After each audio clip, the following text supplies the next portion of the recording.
기억은 과거에 알았고 또 경험한 것을 머릿속에 간직하였다가 또 되살려 생각해내는 것, 그것을 말합니다. 이 기억이라는 것은 신비입니다. 무엇이 저장되고 얼마나 저장되고 또 그것이 어느 것이 되살아날 수 있고 어느 것이 또 사라질 수 있는가, 또 그 기억의 그 용량이 어느 정도 되는가, 이런 부분들은 쉽게 알 수가 없기 때문에 그렇습니다. 그러나 경험적으로 알았고 또 경험한 것이 오래 저장되지 못하고 잊혀질 수 있습니다. 기억하지 못하는 것입니다. 기억나지 않는 것입니다.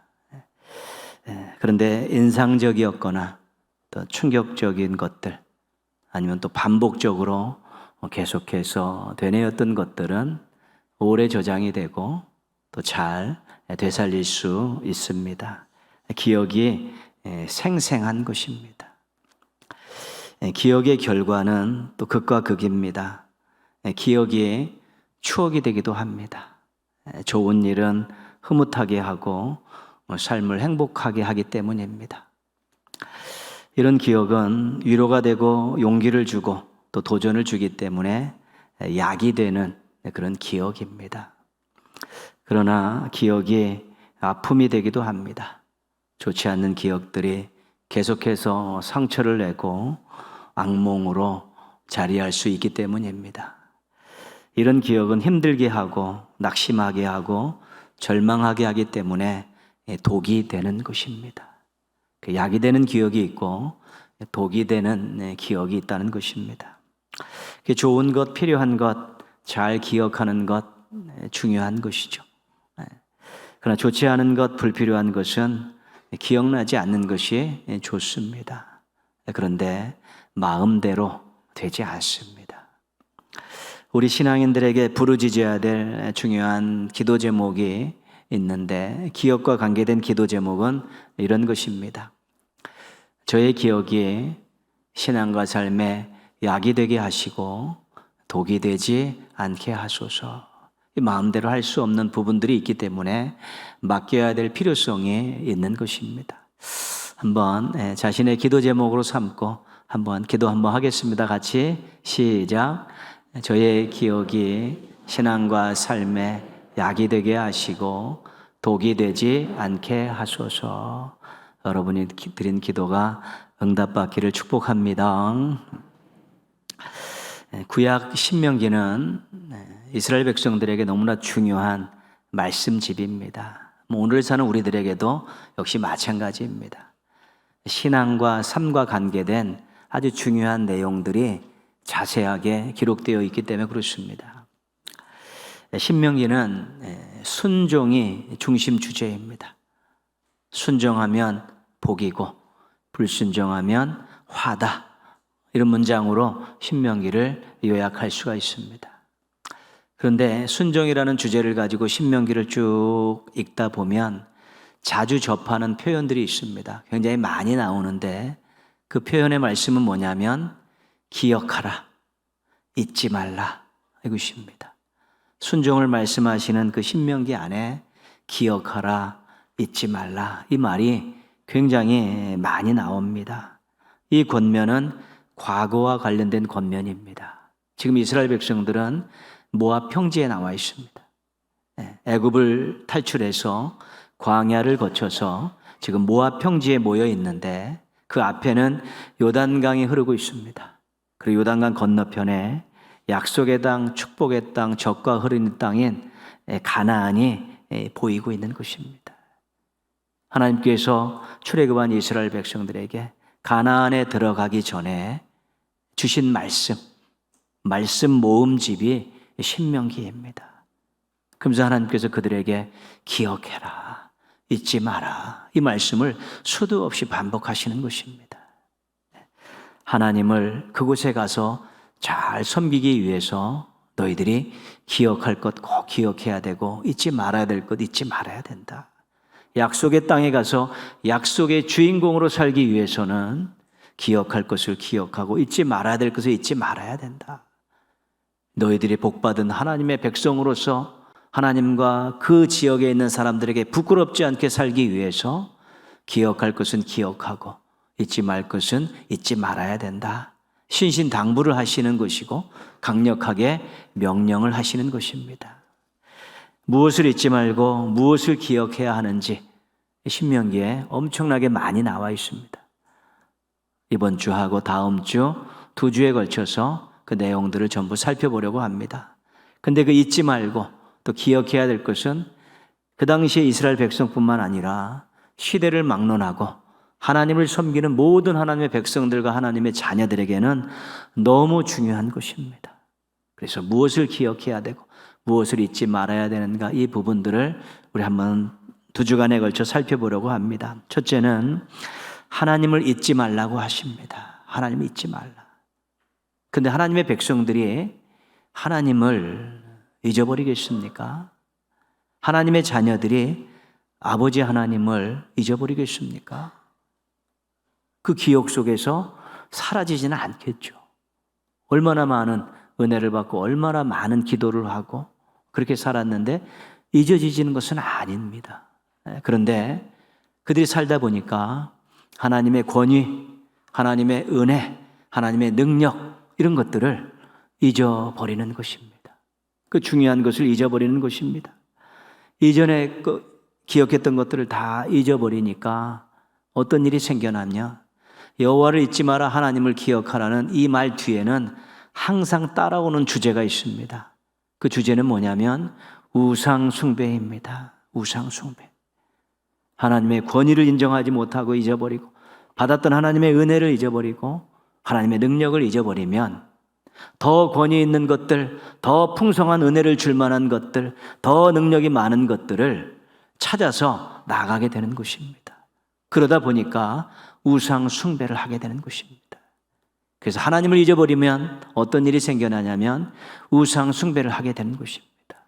이걸 알고 계셨던 우리 하나님께서 신명기 8장 19절에서 이런 말씀을 주십니다.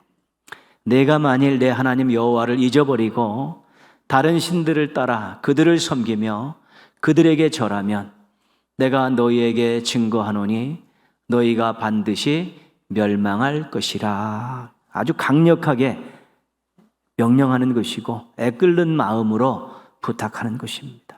너희들 나를 잊어버리면 틀림없이 다른 신들을 찾게 되어 있고 다른 신들을 찾으면 너희들의 종국은 멸망이다. 이 말씀을 하고 계신 것입니다. 하나님이 잊으면 멸망당한다. 그냥 경고의 말씀이지만 우리 한 사람 한 사람의 운명을 좌지우지하는 엄청난 무게가 있는, 파워가 있는 그런 말씀입니다. 우리가 사용하는 원색적인 표현을 사용하면 이해하기가 쉽습니다. 너 죽으려면 무슨 짓을 못하냐? 그런 뜻입니다. 멸망당하고 싶냐? 그럼 나를 잊어라. 이런 뜻입니다. 너 끝이 어떤지도 모르고 그런 짓을 하려고 하느냐? 경고하고 계신 것입니다. 하나님을 잊는 것은 모든 것을 포기하는 일입니다. 하나님을 잊는 것은 자신의 모든 것들을 다 내려놓는 일들이고 자신의 미래가 암담해지는 것이고 기약할 것이 아무것도 없는 것이 되기 때문에 하나님께서 하나님을 잊지 말라고 당부하시고 명령하시는 것입니다. 그래서 우리 신앙인들에게서 하나님을 잊는다는 것은 있을 수도 없고 있어서는 안 되는 그런 일입니다. 하나님보다 더 사랑하는 것이 있으면 하나님을 잊을 수 있습니다. 하나님보다 더 의지하는 것이 있으면 하나님을 잊을 수 있습니다. 혹시 하나님보다 더 사랑하고 하나님보다 더 의지하는 것이 있으십니까? 없으시면 멋진 신앙생활을 하고 계신 것입니다. 그러나 있으시면 큰일 났습니다. 하나님을 잊게 만들 정도의 존재는 싹부터 잘라내야 되는 것입니다. 하나님을 잊게 만들 정도의 대상은 엄하게 다스려야 되는 것입니다. 왜냐하면 자기 자신을 망치는 일이기 때문에 그런 것입니다.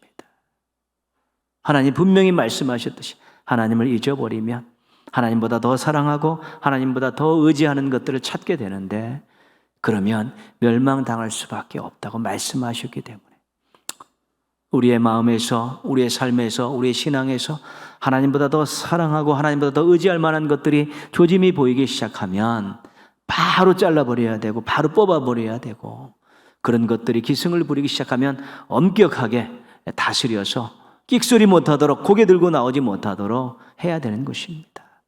살아야 되기 때문에 그렇습니다.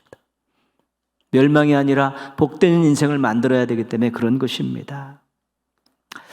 하나님의 권위 앞에 무릎을 꿇으십시오. 하나님이라는 이름을 부를 때마다, 하나님 앞에 갈 때마다 겸손하게 경외하는 마음을 가지고 그 앞에 겸손하게 무릎을 꿇으십시오. 그리고 하나님의 은혜를 낱낱이 찾아서 감사하십시오. 그리고 어떠한 일에든지 하나님을 먼저 생각하고 하나님의 능력을 의지하십시오. 그러면 절대로 하나님 때문에 다른 것들이 생각나지 않게 될 것입니다. 여지를 주니까 다른 것들이 더 기승을 부리고 더 생각나고 더 사랑하고 더 의지하게 되면서 하나님을 잊어버리게 되는 것입니다. 이런 것들을 훈련할 수 있는 것이 예배입니다. 예배를 제대로 드리면 하나님을 절대로 잊어버릴 수 없습니다. 신앙생활 하다가 주춤주춤거리다가 또 한동안 신앙을 멀리하고 그렇게 또 옛날의 삶으로 돌아가서 살고 계신 분들의 공통점은 처음 시작은 예배의 소홀입니다. 예배 드리는 날을 쉽게 잊어버리고 예배를 형식적으로 드리고 또 예배에 나와 앉아서도 어떤 감격과 기쁨도 없이 왔다 가는 그런 일들이 반복되면서 하나님을 잊어버리는 것이죠. 경외하는 마음이 없습니다. 그 은혜에 대한 감사하는 마음이 없습니다. 하나님을 의지하고픈 생각들이 들지 않습니다. 그러다 보니까 하나님을 잊어버리게 되는 것입니다. 예배는 하나님의 권위 앞에 겸손히 무릎 꿇고 경배와 찬양을 드리는 것이고, 일주일 동안 주신 하나님의 은혜를 생각하며 감사를 드리는 것이고요, 하나님의 사랑과 주신 말씀을 가슴에 품고 용기와 소망을 얻고 그 능력을 베풀어 주실 것을 믿고 삶의 자리로 돌아가게 하는 것이 예배이기 때문에 예배를 제대로 잘 드리면 절대로 하나님을 잊어버리는 일은 생길 수가 없습니다. 아무리 악을 써도 그런 일은 생길 수가 없습니다. 왜요? 가장 먼저 하나님께 영광 돌리고 참 마음이 생기고, 또 하나님의 은혜에 감사하고픈 마음이 샘솟듯이 솟아나고, 크고 작은 어떤 일을 만나든지 하나님의 능력을 의지하게 되는 사람이 하나님을 잊어버릴 수는 없기 때문에 그렇습니다. 하나님을 잊지 않고 또렷이 기억하고 사시기 위해서 엄청 노력하며 살아야 됩니다. 노력하는 가운데 하나님을 늘 기억하면서 사시는 우리 멋지고 행복한 신앙인들 되시기를 주님의 이름으로 축복합니다. 둘째는 하나님의 은혜를 잊지 말라고 하십니다. 오늘 우리가 읽었던 본문이 있는 신명기 16장에는 이스라엘 남자들이 1년에 3번 예루살렘 성전에 가서 지켜야 될 절기가 소개가 되어 있습니다. 6월절, 7.7절, 초막절입니다. 오늘 말씀은 6월절에 대한 내용입니다. 성경으로 1절 말씀을 보시면 아비벌을 지켜 내 하나님 여호와께 6월절을 행하라. 이는 아비벌에 내 하나님 여호와께서 밤에 너를 애굽에서 인도하여 내셨음이라. 아비벌이라는 날은 원래 이스라엘의 그 달력으로는 7월 달입니다. 근데 이것을 6월절을 지키면서 정월이 되어버렸습니다. 한 해를 시작하는 1월이 되어버리는 것이죠. 그만큼 중요하기 때문에 그렇습니다. 그러니까 6월절은 애굽에서 구원받은 날입니다. 그래서 애굽에서 구원받은 그 날을 기억하면서 구원의 은혜에 감사하면서 지키는 절기가 6월절입니다. 3절 말씀 화면으로 보겠습니다. 이같이 행하여 내 평생에 항상 내가 애굽 땅에서 나온 날을 어떻게 하라고요? 기억하라는 것입니다. 6월절을 말씀하시면서 이제 너희들이 짐승을 잡아 양을 잡아서 어린 양을 잡아 제사를 드리는데 그 고기와 누룩을 넣지 않은 그런 무교병 그것과 쓴나물을 먹으면서 평생 애굽 땅에서 나온 그날을 기억하며 살아라, 그렇게 말씀하고 있는 것입니다. 누구를 넣지 않은 이 무교병은 고난의 떡이라고 이야기하는 것이죠. 종살이 하면서 모진 고난을 다 당했는데 하나님이 그 땅에서 그 종살에서 해방시키시고 구원해 주신 그날 밤 그날을 기억하면서 평생 그 구원의 은혜에 감사하며 살아야 된다라고 말씀하고 계신 것입니다. 우리도 구원의 은혜를 다 받았습니다. 구원의 은혜는 평생 감사해야 될 그런 은혜입니다. 하나님이 어떤 분인지를 알게 됐고 그 하나님을 만나게 됐기 때문에 그렇습니다. 하나님의 최고의 사랑, 세상에서 경험하지 못하는 하나님의 찐 사랑을 경험한 날이기 때문에 그렇습니다. 우리 자신의 존재를 바꾼 것이 구원의 은혜 때문에 그런 것이고요. 우리 자신의 운명이 바뀐 것도 이 구원의 은혜 때문에 생긴 것이고요. 우리가 미래의 소망을 가지고 살 수 있었던 것도 이 구원의 은혜 때문에 얻게 된 것입니다. 그래서 구원의 은혜는 너무 중요하고 오늘 3절 말씀처럼 평생 기억하고 감사하며 살아야 될 은혜가 구원의 은혜입니다. 우리나라 복음이 들어오고 초대교회가 세워지고 신앙생활 열심히 했습니다. 근데 그 신앙은 다 구원의 은혜에 대한 반응이었습니다. 주일 예배를 한 2시간씩 드렸습니다. 예배 시간에도, 부흥에도, 기도원에 올라가 집회에도 그 찬양은 전부 대속에 대한 속죄함에 대한 찬양, 구원에 대한 찬양들을 뜨겁게 불렀고 전해지는 말씀도 전부 속죄와 대속의 은혜, 또 구원받음에 대한 자녀됨에 이런 것들에 대한 말씀이 많이 선포가 됐습니다. 뜨겁게 찬양하면서 눈물 흘려가면서 기도하면서 구원해 주신 하나님 앞에 제대로 서려고 노력하며 헌신을 다짐했던 것이 초대교회, 우리나라 초대교회 성도들입니다. 한국교회가 성장한 많은 요인이 있지만 그 중에 한 가지 대표적인 것은 이 모든 성도들이 이 구원의 은혜에 감사, 죄를 속해 주시고 대속해 주신 은혜에 감사하면서 헌신을 다짐하며 신앙과 삶에 온전히 매진했기 때문에 한국교회가 한동안 엄청나게 부흥의 길을 걸을 수 있었던 것입니다. 이 은혜 생각하면 가만히 있을 수가 없었습니다. 무슨 일이 있어도 열일 제쳐놓고 예배의 자리를 지켰고요. 정말 밤낮 가리지 않고 기도했고 이 은혜를 생각하면서 봉사하는데 핑계가 없었고 전도하는 데는 열정이 있었습니다. 이 구원의 은혜가 가슴에 메어지니까 감격이 솟아나니까 예배에 가고자 하는, 몸이 아파도 힘들어도 어려워도 바빠도 예배의 자리를 지키고 밤마다 밤낮으로 기도하고 새벽을 깨우고 철야를 하며 산기도를 하며 금식기도를 하면서 그렇게 주님 뜻대로 살고자 노력을 했고 봉사할 일이 있으면 핑계거리 되지 않고 다 모여들었고 전도하며 열정을 갖고 다 했다는 것입니다. 구원의 은혜를 받은 성도들이 주님 뜻대로 살기로 했네라는 강한 그런 의지를 가지고 그런 헌신의 마음을 가지고 노력했기 때문에 한국 교회가 엄청난 발전을 이루었던 것입니다. 또한 그들이 회개를 통한 삶의 변화들도 많이 보여주어서 당시에는 믿지 않는 사람들이 교회 다닌다, 예수 믿는다 하면은 그것이 신용장이 될 정도의 그런 아름다운 삶을 살았던 것입니다. 그것이 구원의 은혜에 대한 제대로 된 반응을 갖췄을 때 이루어진 놀라운 역사입니다. 구원의 은혜에 대한 감격이 아직도 살아 있습니까? 구원의 은혜에 대한 감사가 아직도 꿈틀거리십니까? 구원의 은혜가 모든 은혜의 시발입니다. 구원의 은혜를 받은 분들이 삶을 돌아보니까 이것도 저것도 하나님이 나에게 주신 은혜이네, 모든 것이 은혜이네 고백할 수 있는 것입니다. 그 뜨거운 구원의 은혜를 고백하고 경험하지 못한 사람이 삶 속에서 이루어지는 그 작은 일들 가지고 감사하고 은혜라고 생각지 않은 것입니다.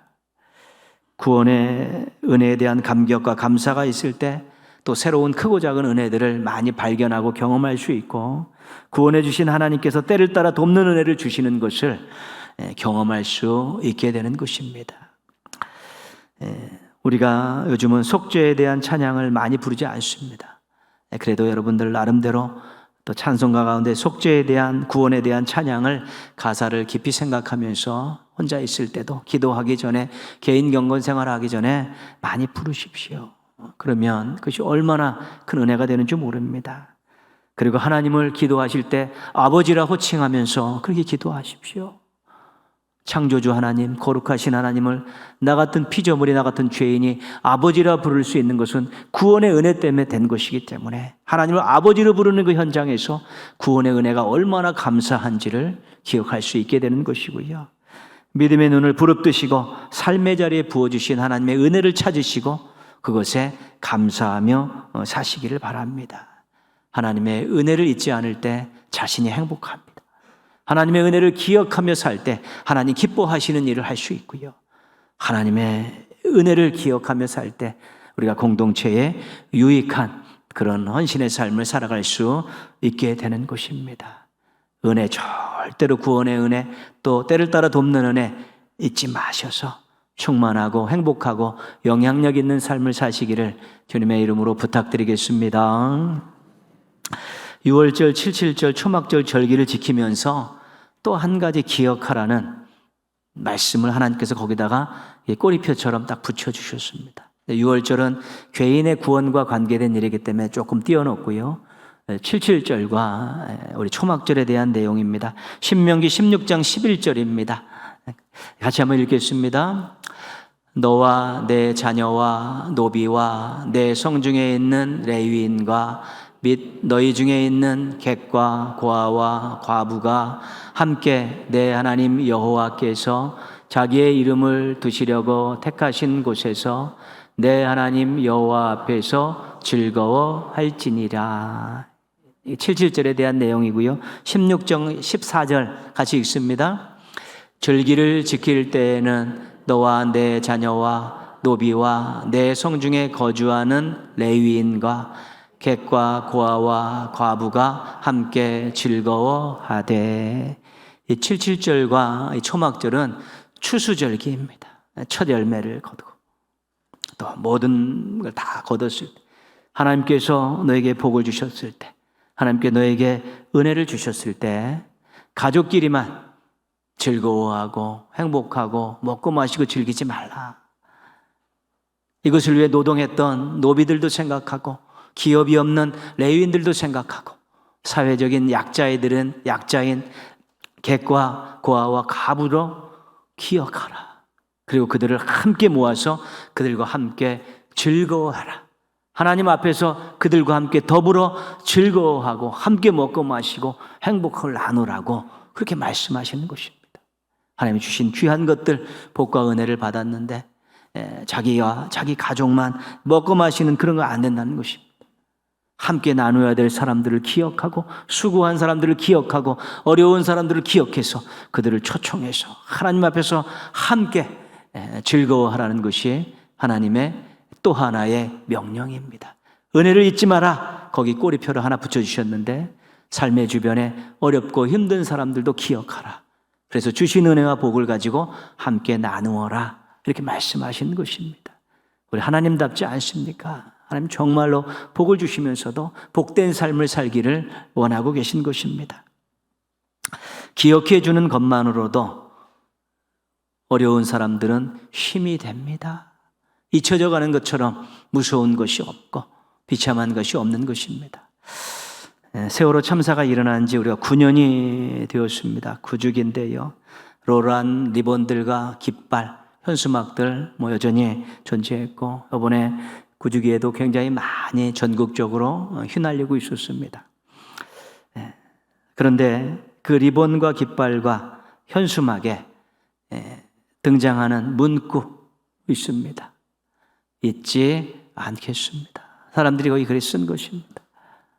무고하게 희생당한 그 아이들이 있지 않고 자식을 바다에 묻고 애통하는 유족들이 있지 않고 그래서 다시는 이러한 일이 생겨나지 않고 다시는 이러한 사람들이 생겨나지 않고 함께 행복할 수 있는 그런 세상을 만들어간다 기억하면서 그런 마음들을 품고자 잊지 않겠습니다라는 그 문구를 넣어놓고 리본을 달고 깃발을 휘날리며 현수막을 부착한 것입니다.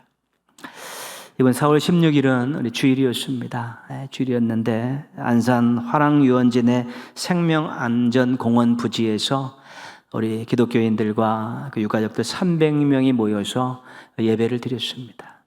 그 예배의 명칭이 뭐였냐면 세월호 참사 구주기 기억 예배의 기억 예배입니다.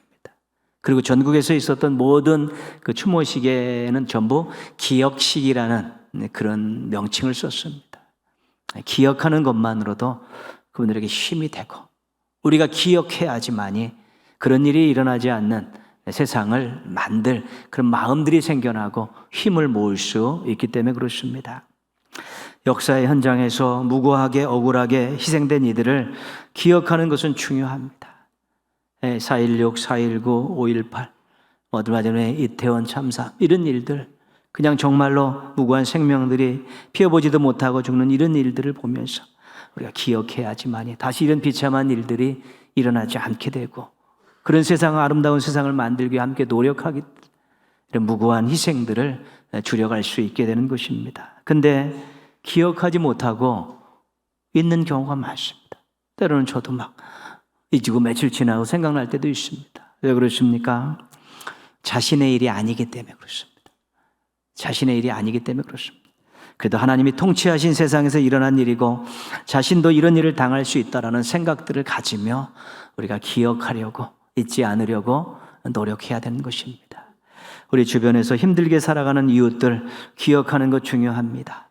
기본적인 권리들도 행사하지 못하고 빼앗기고 사는 사람도 있고 차별받고 사는 사람들도 많고요. 일용할 양식대 허덕이는 사람들도 많이 있는데 우리가 복받고 은혜 받았다고 고백하는 것만큼 그들을 기억하는 것이 중요합니다. 기억해야 기도할 수 있습니다. 기억해야 섬길 수 있습니다. 기억해야 함께 복을 나눌 수 있게 되는 것입니다. 그런데 기억하지 못하고 사는 경우가 많습니다. 나는 은혜 받았다고, 나는 복 받았습니다라고 이렇게 고백하면서 그런 사람들을, 어려운 사람들을 기억하지 못하는 그런 경우가 많습니다. 왜 그렇습니까? 나와 상관이 없다고 생각하기 때문에 그렇습니다. 그러나 하나님께서 원하시는 일이고 자신도 그러한 처지가 될 수 있다는 생각을 가지고 우리가 기억하며 살려고 노력해야 되는 것입니다. 하나님께서는 우리에게 은혜를 베푸시면서 은혜를 잊지 말라고 말씀하십니다. 그러면서 그 은혜와 복을 받았을 때 주변에 있는 사람들, 어렵고 힘든 사람들을 기억하고 기도해주고 섬기고 또 함께 즐거워할 수 있는 그런 장들을 마련할 것을 우리에게 요구하시고 명령하고 계신 것입니다. 우리가 그렇게 살 수 있으면 하나님의 기쁨이 되는 자녀들이 될 수 있는 것입니다. 꼭 그렇게 사시기를 축복합니다. 하나님을 잊지 말고 하나님의 은혜를 잊지 말고 우리 주변에 어렵고 힘든 이웃들을 잊지 않는 가운데서 우리가 멋지게 인생을 펼쳐가며 영향력 있는 모습으로 살기를 소망합니다. 이 소망 가지고 하루하루 참으로 하나님과 동행하는 우리 하나님의 자녀들, 하나님의 백성들, 하나님의 종들 되시기를 주님의 이름으로 축원합니다.